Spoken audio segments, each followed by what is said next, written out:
बिल्कुल जी, साडा वतन है, साड़ी जान है, साडा जान भी कुर्बान है इसके लिए। ਬਹੁਤ ਸ਼ੁਕਰੀਆ ਜੀ, ਬੜੀਆਂ ਵਧੀਆ ਗੱਲਾਂ ਕੀਤੀਆਂ ਤੁਸੀਂ। ਇੱਕ ਪੋਜ਼ਿਟਿਵ ਜਿਹੜਾ ਪੈਗਾਮ ਅੱਗੇ ਦਿੱਤਾ।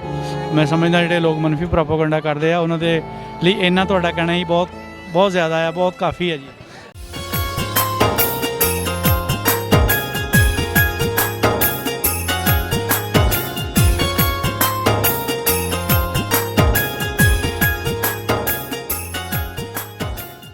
हाँ जी, गुफ्तगू का सिलसिला जारी है जी। साढ़े नाल सरदार बैठे है जी, मेरे ख्याल पाकिस्तान तो ही हैं। पाकिस्तान साबका मैंबर थे बेटा। हाँ जी, गुरजीत सिंह। ये साढ़े नाल बैठे जी। इन्हों को भी आप पुछते हैं कि ਜਿਹੜੇ ਸਾਡੇ ਚੜ੍ਹਦੇ ਪੰਜਾਬ ਤੋਂ ਪ੍ਰਾਹੁਣੇ ਆਉਂਦੇ ਆ ਉਹਨਾਂ ਨਾਲ ਇਹਨਾਂ ਨੂੰ ਮਿਲ ਕੇ ਕਿਹੋ ਜਿਹਾ ਲੱਗਦਾ। ਇਹਨਾਂ ਨੂੰ ਤਾਂ ਜ਼ਾਹਰ ਅੱਛਾ ਹੀ ਲੱਗਦਾ ਹੋਣਾ, ਲੇਕਿਨ ਸਾਡੇ ਪੰਜਾਬੀ ਖਾਸ ਕਰ ਮੁਸਲਮਾਨ ਜਾਂ ਬਾਕੀ ਲੋਕ ਜਿਹੜੇ ਆ ਉਹ ਵੀ ਐਡੀ ਦੂਰੋਂ ਦੂਰੋਂ ਦੇਖਣ ਆਉਂਦੇ ਇਹਨਾਂ ਨੂੰ, ਆਪਣੇ ਚੜ੍ਹਦੇ ਪੰਜਾਬ ਤੇ ਆਏ ਹੋਏ ਪ੍ਰਾਹੁਣਿਆਂ ਨੂੰ। ਆਪਾਂ ਇਹਨਾਂ ਨਾਲ ਗੱਲਬਾਤ ਕਰਦੇ ਹਾਂ ਜੀ। ਇਹਨਾਂ ਕੋਲ ਮੇਰੇ ਖਿਆਲ ਕੋਈ ਅਹੁਦਾ ਵੀ ਹੈਗਾ ਆ, ਉਹ ਸਾਰੀ ਆਪਾਂ ਗੱਲਬਾਤ ਕਰਦੇ ਜੀ। ਸਤਿ ਸ਼੍ਰੀ ਅਕਾਲ। ਸਤਿ ਸ੍ਰੀ ਅਕਾਲ ਜੀ। ਸਭ ਤੋਂ ਪਹਿਲੇ ਤਾਂ ਗੁਰੂ ਨਾਨਕ ਸਾਹਿਬ ਦਾ 552ਵਾਂ ਸਾਲ ਗੁਰਪੁਰਬ ਦੀ ਲੱਖਾਂ ਕਰੋੜਾਂ ਵਧਾਈ ਪੂਰੀ ਕੌਮ ਨੂੰ, ਔਰ ਖਾਸ ਤੌਰ ਇਮਰਾਨ ਖਾਨ ਦੇ ਅਸੀਂ ਬਹੁਤ ਧੰਨਵਾਦੀ ਹਾਂ ਕਿ ਸਾਡੇ ਇਕਤਾ ਬਣਾਉਣ ਵਾਸਤੇ ਬਹੁਤ ਕੋਸ਼ਿਸ਼ ਕਰਦੇ ਨੇ। ਔਰ ਐਤਕੀ ਸੰਗਤ ਵੀ ਬਹੁਤ ਆਈ ਹੈ ਬਾਹਰ ਤੋਂ। ਜਿਸ ਬੰਦੇ ਨੂੰ ਵੀ ਅਸੀਂ ਮਿਲੇ ਪਾਕਿਸਤਾਨ ਦਾ ਇੱਕ ਵੈਲਕਮ ਨਾਮ ਦੇ ਨਾਮ 'ਤੇ ਉਹਨਾਂ ਨੇ ਸਾਨੂੰ ਪ੍ਰੋਟੋਕੋਲ ਦੇ ਨਾਲ ਕਿਹਾ ਕਿ ਕੋਈ ਇਸ ਤਰ੍ਹਾਂ ਮਹਿਮਾਨ ਨਵਾਜ਼ੀ ਕਿਤੇ ਵੀ ਨਹੀਂ ਹੋ ਸਕਦੀ ਜਿਸ ਤਰ੍ਹਾਂ ਪਾਕਿਸਤਾਨ ਦੇ ਵਿੱਚ ਹੁੰਦੀ ਆ। ਔਰ ਸਾਨੂੰ ਫਖਰ ਆ ਕਿ ਅਸੀਂ ਪਾਕਿਸਤਾਨੀ ਹਾਂ, ਸਾਡਾ ਨਾਮ ਰੋਸ਼ਨ ਹੋ ਰਿਹਾ ਇਸ ਚੀਜ਼ ਦੇ ਉੱਤੇ ਕਿ ਅਸੀਂ ਪਾਕਿਸਤਾਨੀ ਹਾਂ। ਔਰ ਸਾਡਾ ਲੀਡਰ ਪਾਕਿਸਤਾਨ ਦਾ ਇਮਰਾਨ ਖਾਨ ਹੈ ਅਤੇ ਬਾਜਵਾ ਸਾਹਿਬ ਨੇ ਵੀ ਬਹੁਤ ਸਾਡੇ ਨਾਲ ਤਾਵਨ ਕੀਤੇ ਨੇ ਅਕਲੀਅਤ ਵਾਸਤੇ। ਜਿਤਨਾ ਕੋ ਪ੍ਰੋਟੋਕੋਲ ਪਾਕਿਸਤਾਨ ਦੇ ਵਿੱਚ ਹੈ, ਔਰ ਮੈਂ ਮੈਸੇਜ ਦੇਣਾ ਚਾਹੁੰਦਾ ਪੂਰੀ ਦੁਨੀਆ ਨੂੰ ਕਿ ਨਾ ਹੋ ਸਕੇ ਕਦੀ ਵੀ ਇਹ ਪ੍ਰੋਟੋਕੋਲ ਕਿਸੇ ਨੂੰ ਵੀ ਨਹੀਂ ਮਿਲ ਸਕਦਾ ਜਿਸ ਤਰ੍ਹਾਂ ਸਾਡੇ ਪਾਕਿਸਤਾਨ ਅਕਲੀਅਤ ਨੂੰ ਮਿਲਿਆ। ਚਾਹੇ ਉਹ ਅਕਲੀਅਤ ਕੋਈ ਵੀ ਮਜ਼ਹਬ ਦੇ ਵਿੱਚ ਹੈ, ਪਰ ਅਕਲੀਅਤ ਵਰਗੇ ਪ੍ਰੋਗਰਾਮ ਕਦੀ ਵੀ ਪਾਕਿਸਤਾਨ 'ਚ ਨਹੀਂ ਹੋਏ। ਔਰ ਇਤਨਾ ਪ੍ਰੋਟੋਕੋਲ ਗੁਰੂ ਨਾਨਕ ਸਾਹਿਬ ਦੇ ਦਰ 'ਤੇ ਮਿਲ ਰਿਹਾ ਕਿ ਪਾਕਿਸਤਾਨੀ ਬਿਲਕੁਲ ਖੁਸ਼ ਨੇ। ਬਜ਼ਾਤੀ ਖੁਦ ਮੇਰੇ ਵਾਲਿਦ ਸਾਹਿਬ ਸਾਬਕਾ ਮੈਂਬਰ ਵੀ ਰਹੇ ਨੇ, ਔਰ ਅਸੀਂ ਫਿਰ ਵੀ ਸੇਵਾਦਾਰ ਹਾਂ। ਫਿਰ ਜੋ ਇਹਨਾਂ ਦੇ ਪ੍ਰੋਟੋਕੋਲ ਸਾਨੂੰ ਮਿਲਦਾ ਤੇ ਸਾਨੂੰ ਮਹਿਸੂਸ ਨਹੀਂ ਹੁੰਦਾ ਕਿ ਅਸੀਂ ਕਿਸੇ ਹੋਰ ਮੁਲਕ 'ਚ, ਅਸੀਂ ਆਪਣਾ ਖਾਲਿਸਤਾਨ ਨਾਲੋਂ ਵੀ ਵੱਧ ਪਾਕਿਸਤਾਨ ਦੇ ਵਿੱਚ ਖੁਸ਼ ਹਾਂ। ਅੱਛਾ, ਇਹ ਆਪਣੇ ਤੁਸੀਂ ਦੱਸਿਆ ਸੀ ਕਿ ਮੇਰੇ ਕੋਲ ਕੋਈ ਅਹੁਦਾ ਵੀ ਆ, ਤੁਹਾਡੇ ਕੋਲ ਅਹੁਦਾ ਕਿਹੜਾ ਆ? ਉਹਦਾ ਮੇਰੇ ਵਾਲਿਦ ਸਾਹਿਬ ਕੋਲ ਸੀ, ਸਾਬਕਾ ਮੈਂਬਰ ਪ੍ਰਬੰਧਕ ਕਮੇਟੀ ਦੇ ਮੈਂਬਰ ਨੇ ਸਰਦਾਰ ਤਰਨ ਸਿੰਘ, ਔਰ ਛੋਟੇ ਭਾਈ ਡਾਕਟਰ ਨੇ ਡਾਕਟਰ ਜੋਗਿੰਦਰ ਸਿੰਘ। ਅਤੇ ਸਰਕਾਰੀ ਲੈਵਲ 'ਤੇ DHQ ਨਨਕਾਣਾ ਸਾਹਿਬ ਦੇ ਵਿੱਚ ਹੁੰਦੇ ਨੇ। ਔਰ ਬਹੁਤ ਜ਼ਿਆਦਾ ਸਾਨੂੰ ਜੋ ਵੀ ਉਹਦਾ ਹੈ ਸਭ ਤੋਂ ਪਹਿਲੇ ਅਕਲੀਅਤ ਨੂੰ ਤਰਜੀਹ ਦਿੱਤਾ ਜਾਂਦਾ ਹੈ। ਉਸ ਤੋਂ ਬਾਅਦ ਫਿਰ ਮਹਿਮਾਨ ਨਵਾਜ਼ੀ ਵਿੱਚ ਅਗਰ ਵੇਖਿਆ ਜਾਏ ਤਾਂ ਕੋਈ ਵੀ ਮੁਲਕ ਇਤਨਾ ਅੱਗੇ ਨਹੀਂ ਜਾ ਸਕਦਾ ਜਿਤਨਾ ਸਾਡੇ ਪਾਕਿਸਤਾਨ। ਵੈਸੇ ਵੀ ਅਸੀਂ ਦਿਲ ਸਾਡੇ ਵੱਡੇ ਨੇ, ਲੋਕ ਭਾਵੇਂ ਜੋ ਮਰਜ਼ੀ ਗੱਲਾਂ ਕਰਨ ਕਿ ਇਹ ਉਹ ਕਰਨ ਵਾਲੇ ਤਾਂ ਬੜੇ ਹੁੰਦੇ ਨੇ, ਪਰ ਜ਼ਿੰਦਾ ਦਿਲ ਕੌਮ ਕੋਈ ਹੁੰਦਾ ਹੈ। ਬਹੁਤ ਸ਼ੁਕਰੀਆ ਜੀ, ਬੜੀਆਂ ਵਧੀਆ ਗੱਲਾਂ ਕੀਤੀਆਂ ਤੁਸੀਂ। ਇੱਕ ਪੋਜ਼ਿਟਿਵ ਜਿਹੜਾ ਪੈਗਾਮ ਅੱਗੇ ਦਿੱਤਾ। ਮੈਂ ਸਮਝਦਾ ਜਿਹੜੇ ਲੋਕ ਮਨਫੀ ਪ੍ਰੋਪੇਗੈਂਡਾ ਕਰਦੇ ਆ ਉਹਨਾਂ ਦੇ ਲਈ ਇੰਨਾ ਤੁਹਾਡਾ ਕਹਿਣਾ ਹੀ ਬਹੁਤ ਬਹੁਤ ਜ਼ਿਆਦਾ ਆ, ਬਹੁਤ ਕਾਫੀ ਹੈ ਜੀ। ਬਿਲਕੁਲ ਜੀ, ਸਾਡਾ ਵਤਨ ਹੈ, ਸਾਡੀ ਜਾਨ ਹੈ, ਸਾਡਾ ਜਾਨ ਵੀ ਕੁਰਬਾਨ ਹੈ ਇਸਕੇ। ਮੇਰਾ ਨਾਮ ਕਰਨੈਲ ਸਿੰਘ, ਪਿੰਡ ਅਲਿਆਣਾ, ਜ਼ਿਲ੍ਹਾ ਫਾਜ਼ਿਲਕਾ, ਪੰਜਾਬ ਦਾ ਰਹਿਣ ਵਾਲਾ ਮੈਂ ਇਹ ਦੂਸਰੀ ਵਾਰ ਇਸ ਪੰਜਾਬ ਦੀ ਧਰਤੀ ਤੇ ਆਇਆ। ਪਹਿਲੀ ਵਾਰੀ ਮੈਂ ਵਿਸਾਖੀ 2021 ਦੇ ਵਿੱਚ ਨਨਕਾਣਾ ਸਾਹਿਬ, ਲਾਹੌਰ, ਪੰਜਾ ਸਾਹਿਬ ਅਤੇ ਸਾਰੇ ਗੁਰਧਾਮਾਂ ਦੇ ਦਰਸ਼ਨ ਕਰ ਚੁੱਕਿਆ। ਅਤੇ ਮੈਂ ਜਦੋਂ ਪਹਿਲੀ ਵਾਰੀ ਆਇਆ ਸੀ ਤਾਂ ਮੈਨੂੰ ਬਹੁਤ ਖੁਸ਼ੀ ਹੋਈ ਕਿ ਇੱਥੋਂ ਦਾ ਮੈਂ ਜਦੋਂ ਧਰਤੀ ਦੇ ਸਤਿਗੁਰਾਂ ਦੇ ਘਰ ਦੇ ਵਿੱਚ ਆਇਆ, ਸ਼੍ਰੀ ਗੁਰੂ ਨਾਨਕ ਸਾਹਿਬ ਜੀ ਮਹਾਰਾਜ ਦੇ ਜਦੋਂ ਦਰਬਾਰ 'ਤੇ ਆ ਕੇ ਮੱਥਾ ਟੇਕਿਆ ਅਤੇ ਬੜੇ ਸੁਨੇਹੇ ਇਕੱਠੇ ਕੀਤੇ।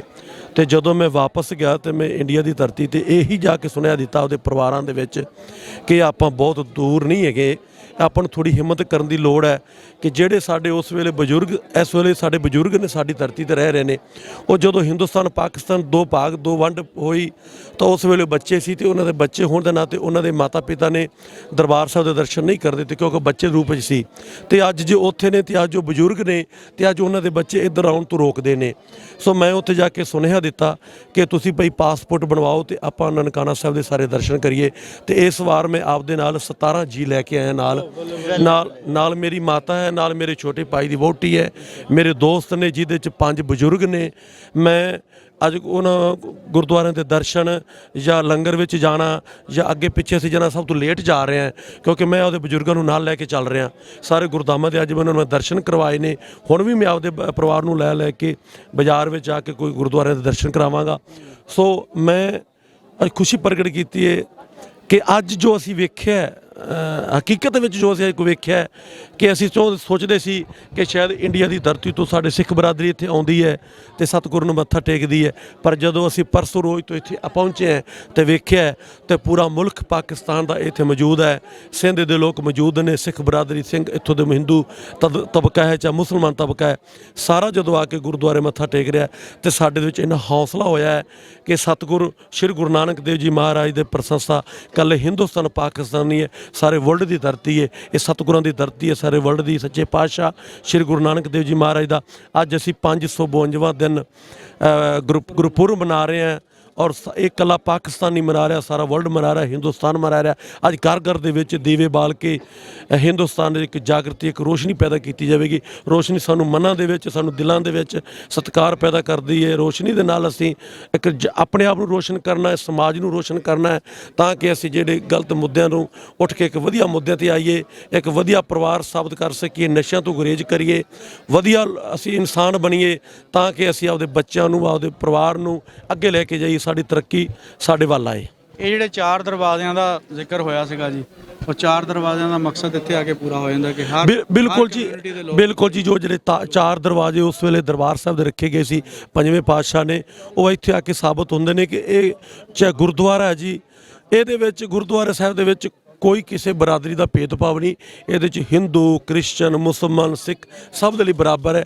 ਅੱਜ ਅਸੀਂ ਜਦੋਂ ਲੰਗਰ ਹਾਲ ਦੇ ਵਿੱਚ ਸਵੇਰੇ ਪ੍ਰਸ਼ਾਦਾ ਛਕ ਰਹੇ ਸੀ ਤੇ ਚਾਰੋਂ ਬਰਾਦਰੀਆਂ ਦੇ ਲੋਕ ਇਕੱਠੇ ਬੈਠੇ ਸੀ, ਅਸੀਂ ਪ੍ਰਸ਼ਾਦਾ ਛਕ ਰਹੇ ਸੀ।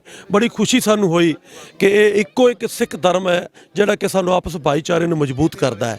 ਸਾਡੇ ਸੱਚੇ ਪਾਤਸ਼ਾਹ ਗੁਰੂ ਨਾਨਕ ਦੇਵ ਜੀ ਮਹਾਰਾਜ ਨੇ ਸੰਗਤ ਦੇ ਵਿੱਚ ਪੈ ਕੇ ਪ੍ਰਸ਼ਾਦਾ ਛਕਣ ਦੀ ਜਿਹੜੀ ਪ੍ਰਥਾ ਚਲਾਈ ਸੀ, ਉਹ ਸੱਚ ਐਡੀ ਕਾਮਯਾਬ ਹੈ ਕਿ ਇੱਕ ਸੰਗਤ ਦੇ ਵਿੱਚ ਬੈਠ ਕੇ, ਪੰਗਤ ਦੇ ਵਿੱਚ ਬੈਠ ਕੇ ਜਦੋਂ 20 ਰੁਪਏ ਤੋਂ ਸ਼ੁਰੂ ਹੋਣ ਵਾਲਾ ਪ੍ਰਸ਼ਾਦਾ ਜਿਹੜਾ ਲੰਗਰ ਸੀ, ਉਹ ਅਰਬਾਂ ਖਰਬਾਂ 'ਚ ਪਹੁੰਚ ਗਿਆ। ਬਿਲਕੁਲ ਜੀ, ਸੱਚਾ ਸੌਦਾ ਅੱਜ ਬੜੇ ਅਰਬਾਂ ਖਰਬਾਂ 'ਚ ਪਹੁੰਚ ਗਿਆ। ਕੱਲ ਰੋਜ਼ ਅਸੀਂ 7 ਘੰਟੇ ਟਾਈਮ ਲੈ ਕੇ ਗਏ ਸੀ, ਸਾਡੀਆਂ ਬੱਸਾਂ ਸੱਚਾ ਸੌਦਾ ਗੁਰਦੁਆਰਾ ਸਾਹਿਬ ਦੇ ਅਸੀਂ ਦਰਸ਼ਨ ਕੀਤੇ ਤੇ ਬੜੀ ਖੁਸ਼ੀ ਹੋਈ। ਮੈਂ ਪਿਛਲੀ ਦਫਾ ਜਦੋਂ ਆਇਆ ਸੀ ਤੇ ਅਸੀਂ ਬਿਮਾਰ ਹੋ ਗਏ ਸੀ ਜੀ, ਸਾਡੇ ਪੇਟ ਖਰਾਬ ਹੋ ਗਏ, ਸਾਨੂੰ ਉਲਟੀਆਂ ਹੋ ਗਏ ਸੀ, ਬਿਮਾਰ ਇੰਨੇ ਕੁ ਹੋ ਗਏ ਅਸੀਂ ਗੱਲਬਾਤ ਨਹੀਂ ਕਰ ਸਕਦੇ, ਕਿਉਂਕਿ ਕੁਝ ਕਲਾਈਮੇਟ ਦਾ ਚੇਂਜ ਸੀ, ਕੁਝ ਉਸ ਵੇਲੇ ਡੇਂਗੂ ਦਾ ਕੋਵਿਡ ਦਾ ਜ਼ੋਰ ਸੀ, ਪਰ ਅਸੀਂ ਕੋਵਿਡ ਦੇ ਨਿਯਮਾਂ ਨੂੰ ਪਾਲਣ ਕੀਤਾ। ਹੁਣ ਵੀ ਅਸੀਂ ਪਾਲਣ ਕੀਤਾ। ਮੈਂ ਬਿਮਾਰ ਹੋ ਗਿਆ ਸੀ, ਇਹ ਮੇਰੇ ਵੀਰ ਮੇਰੇ ਨਾਲ ਖੜੇ ਨੇ, ਸਬੱਬੀ ਇਹਨਾਂ ਦੇ ਨਾਲ ਸਾਡੀ ਮੁਲਾਕਾਤ ਹੋਈ ਯਾਦਗਾਰ ਦੇ ਵਿੱਚ। ਮੈਂ ਬਿਮਾਰ ਹੋ ਗਿਆ, ਦਵਾਈ ਕੰਮ ਨਹੀਂ ਕਰ ਰਹੀ ਸੀ, ਇਹਨਾਂ ਨੇ ਮੈਨੂੰ ਮੈਡੀਕਲ ਲਿਆ ਕੇ ਦਿੱਤਾ, ਉਸ ਦਵਾਈ ਦੇ ਨਾਲ ਮੈਂ ਠੀਕ ਹੋਇਆ ਤੇ ਮੈਂ ਆਪਣੇ ਪੈਰਾਂ ਨਾਲ ਤੁਰ ਸਕਿਆ ਤੇ ਅਸੀਂ ਸਾਰੇ ਗੁਰਦਾਮਾਂ ਦੇ ਦਰਸ਼ਨ ਕੀਤੇ ਤੇ ਅਸੀਂ ਵਾਪਸ ਸੁੱਖ ਸ਼ਾਂਤੀ ਦੇ ਨਾਲ ਅਸੀਂ ਇੰਡੀਆ ਵਾਪਸ ਪਹੁੰਚ ਗਏ। ਸਰਦਾਰ ਜੀ, ਇੱਕ ਗੱਲ ਮੈਂ ਪੁੱਛਣਾ ਚਾਹਾਂਗਾ, ਜਿਹੜੀ ਸਾਡੀ ਇੱਥੇ ਇੰਤਜ਼ਾਮੀਆ ਉਹਨਾਂ ਦਾ ਤੁਹਾਡੇ ਨਾਲ ਜਿਹੜਾ ਬੋਲਣ ਚੱਲਣ ਦਾ, ਤਾਵਨ ਮਿਲਣ ਜੁਲਣ, ਗਾਈਡ ਕਰਨ ਦਾ ਜਿਹੜਾ ਸਿਲਸਿਲਾ, ਉਹ ਕੈਸਾ? ਬਹੁਤ ਵਧੀਆ ਜੀ, ਬਹੁਤ ਸੋਹਣਾ ਜੀ, ਬੜੇ ਮਿੱਠੀ ਬੋਲੀ ਹੈ, ਬੜੇ ਮਿੱਠੇ ਤਰੀਕੇ ਦੇ ਨਾਲ ਬੋਲਦੇ ਨੇ। ਅੱਜ ਅਸੀਂ ਜਦੋਂ ਨਗਰ ਕੀਰਤਨ ਵਿੱਚ ਜਾ ਰਹੇ ਸੀ ਤੇ ਸਿੰਧ ਦੇ ਲੋਕ ਵੀ ਜਾ ਰਹੇ ਸੀ, ਜਦੋਂ ਅਸੀਂ ਪਹੁੰਚੇ ਸਾਡੀ ਪੱਗ ਦਾ ਇਹਨਾਂ ਸਤਿਕਾਰ ਕੀਤਾ, ਉਹਨਾਂ ਨੇ ਰੋਕ ਤੇ ਨਗਰ ਕੀਰਤਨ ਦੀ ਨਜ਼ਦੀਕ ਪਹੁੰਚਣ ਵਾਸਤੇ ਸਾਨੂੰ ਅੱਗੇ ਕਰ ਦਿੱਤਾ ਗਿਆ। ਦੇਖੋ ਕਿੰਨਾ ਸਤਿਕਾਰ ਮਿਲਿਆ ਸਾਨੂੰ ਕਿ ਸਾਡੇ ਇੰਤਜ਼ਾਮ ਇੰਨੇ ਚੰਗੇ ਕੀਤੇ ਗਏ ਨੇ, ਸਾਡੇ ਬੱਸਾਂ ਦਾ ਪ੍ਰਬੰਧ, ਸਾਡੇ ਕਮਰਿਆਂ ਦਾ ਪ੍ਰਬੰਧ, ਸਾਡੇ ਲੰਗਰ ਦਾ ਪ੍ਰਬੰਧ, ਹਰ ਚੀਜ਼ ਦੀ ਸਹੂਲਤ ਜਿਹੜੀ ਸਾਨੂੰ ਦਿੱਤੀ ਗਈ ਹੈ। ਅਸੀਂ ਸ਼ੁਕਰੀਆ ਅਦਾ ਕਰਦੇ ਹਾਂ ਇਸ ਗਵਰਨਮੈਂਟ ਦਾ, ਅਸੀਂ ਸ਼ੁਕਰੀਆ ਅਦਾ ਕਰਦੇ ਉਸ ਪੂਰਬ ਦੀ ਗਵਰਨਮੈਂਟ ਦਾ ਜਿਨ੍ਹਾਂ ਨੇ ਸਾਡੇ ਵੀਜ਼ੇ ਲਾਏ ਤੇ ਸਾਨੂੰ ਮੌਕਾ ਦਿੱਤਾ ਦਰਸ਼ਨ ਕਰਨ ਦੇ।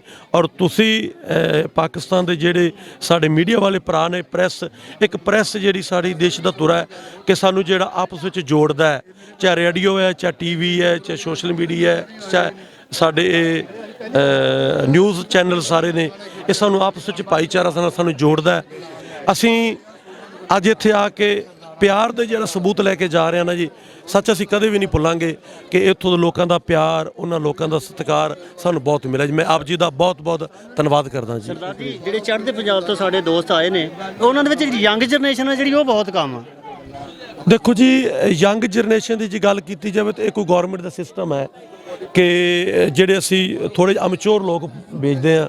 ਅਮਚੋਰ ਲੋਕ ਆਏ ਨੇ, ਜਿਵੇਂ ਕਿ ਮੇਰੀ 47 ਸਾਲ ਉਮਰ ਹੈ, ਮੈਨੂੰ ਲੱਗਿਆ ਕਿ 45 ਸਾਲ 40 ਸਾਲ ਤੋਂ ਉੱਪਰ ਲੋਕ ਜ਼ਿਆਦਾ ਆਏ ਨੇ। ਚਲੋ ਜੀ, ਗੌਰਮੈਂਟ ਦਾ ਕੋਈ ਨਿਯਮ ਹੈ, ਮੈਂ ਇਹ ਵੀ ਕਹਾਂਗਾ ਗੌਰਮੈਂਟ ਨੂੰ, ਜੇ ਯੂਥ ਨੂੰ ਮੌਕਾ ਦਿੱਤਾ ਜਾਵੇ ਆਉਣ ਦਾ ਤਾਂ ਕੋਈ ਗਲਤ ਰਾਏ ਨਹੀਂ ਹੈ। ਪਰ ਦੇਖੋ ਸਿਸਟਮ ਜਿਹੜਾ ਹੈ ਨਾ ਜੀ, ਉਹ ਗਵਰਨਮੈਂਟ ਦੇ ਨਾਲ ਸਾਨੂੰ ਚੱਲਣਾ ਪਏਗਾ। ਇਹ ਸਿਸਟਮ ਨੂੰ ਅਸੀਂ ਦੇਖਾਂਗੇ, ਗਵਰਨਮੈਂਟ ਤੱਕ ਬੇਨਤੀ ਕਰਾਂਗੇ ਕਿ ਉਹ ਨੌਜਵਾਨ ਜਿਹੜੇ ਉਹ ਵੀ ਜ਼ਰੂਰ ਆਉਣ। ਕੁਛ ਇਸ ਵਾਰੀ ਨੌਜਵਾਨਾਂ ਦੇ ਵੀਜ਼ੇ ਲੱਗੇ ਨੇ ਜੀ, ਨੌਜਵਾਨ ਵੀ ਆਏ ਨੇ। ਸੋ ਸਤਿਗੁਰੂ ਦੀ ਧਰਤੀ, ਸਾਨੂੰ ਪੁੱਛਿਆ ਜਾਂਦਾ ਜੀ ਕਿ ਤੁਹਾਡੇ ਪਾਕਿਸਤਾਨ ਦੇ ਵਿੱਚ ਤੁਹਾਡਾ ਕੋਈ ਦੋਸਤ, ਕੋਈ ਤੁਹਾਡਾ ਮਿੱਤਰ। ਅਸੀਂ ਕਹਿੰਦੇ ਜੀ ਇੱਕੋ ਸਾਡਾ ਦੋਸਤ ਹੈ, ਇੱਕੋ ਸਾਡਾ ਮਿੱਤਰ ਹੈ, ਇੱਕੋ ਸਾਡਾ ਰਿਸ਼ਤੇਦਾਰ ਹੈ, ਉਹ ਹੈ ਜੀ ਸਾਡਾ ਸ੍ਰੀ ਗੁਰੂ ਨਾਨਕ ਦੇਵ ਜੀ ਮਹਾਰਾਜ। ਸਾਡਾ ਸ੍ਰੀ ਗੁਰੂ ਨਾਨਕ ਦੇਵ ਜੀ ਮਹਾਰਾਜ ਨੇ ਇੰਨਾ ਪ੍ਰੇਮ ਹੈ। ਅਸੀਂ ਸਤਿਗੁਰੂ ਦਾ ਸਵੇਰੇ ਵੀ ਜਾਪ ਕਰਦੇ ਹਾਂ, ਗੁਰਬਾਣੀ ਦਾ, ਅਸੀਂ ਸ਼ਾਮ ਨੂੰ ਵੀ ਜਾਪ ਕਰਦੇ ਹਾਂ, ਜਿਹਦੇ ਜਾਪ ਤੇ ਜਿਹਦੇ ਗੁਰਬਾਣੀ ਦੇ ਮਿਠਾਸ ਤੋਂ ਬਿਨਾਂ ਅਸੀਂ ਰਹਿ ਨਹੀਂ ਸਕਦੇ।